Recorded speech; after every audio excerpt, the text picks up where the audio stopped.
Patay na siya dito. Yun. Thank you! Parang ngayon na lang ulit sa akin nag-drop si Gucci. Thank you, Gucci. Okay.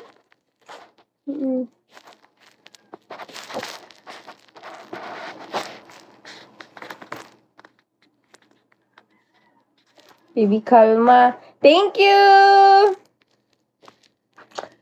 Thank you. Anong di ako patay sa Uganda? Ano? Di ko maintindihan.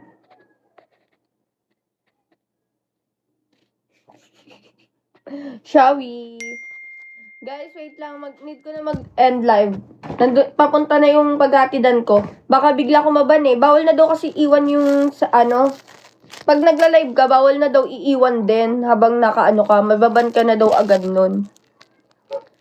Oo, yung parang sarap maging jowa ni Re. Feel ko mas masarap ka maging... Feel ko mas masarap ka maging jowa. Hindi kasi. Gucci, ano kasi to? Eto, ano ko siya, tawag dito. Pinost ko siya sa FB ko.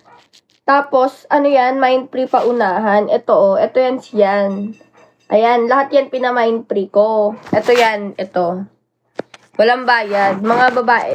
Kung sino yung unang makamain sa kanila. Ano ko yan, inipon ko yan. Tapos yung mga damit na hindi ko nabenta, yun yung pinamigay ko. Tapos, bumili lang ako ng sa Watson last time. Ang ano lang niya kasi, tatlo $3.99. Di bumili na ako, pinang-giveaway ko na rin yung ganun. All documents. Kaya pala, ang yabang mo, pre! Kapambangan ka pa. Ano sa akin, ayos?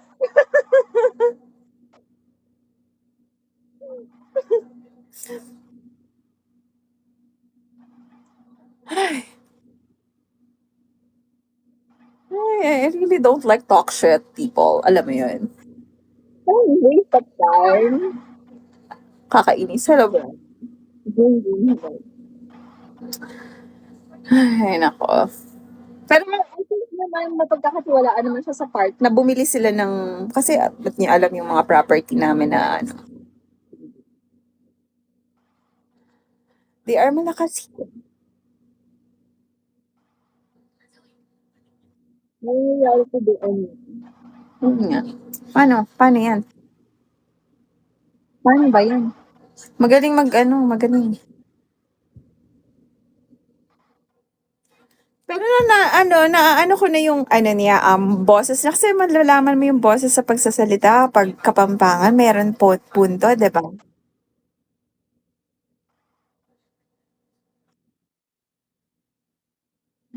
Parang, pag Kapampangan kasi guys, parang yung dugo ko, parang kumukulo agad eh.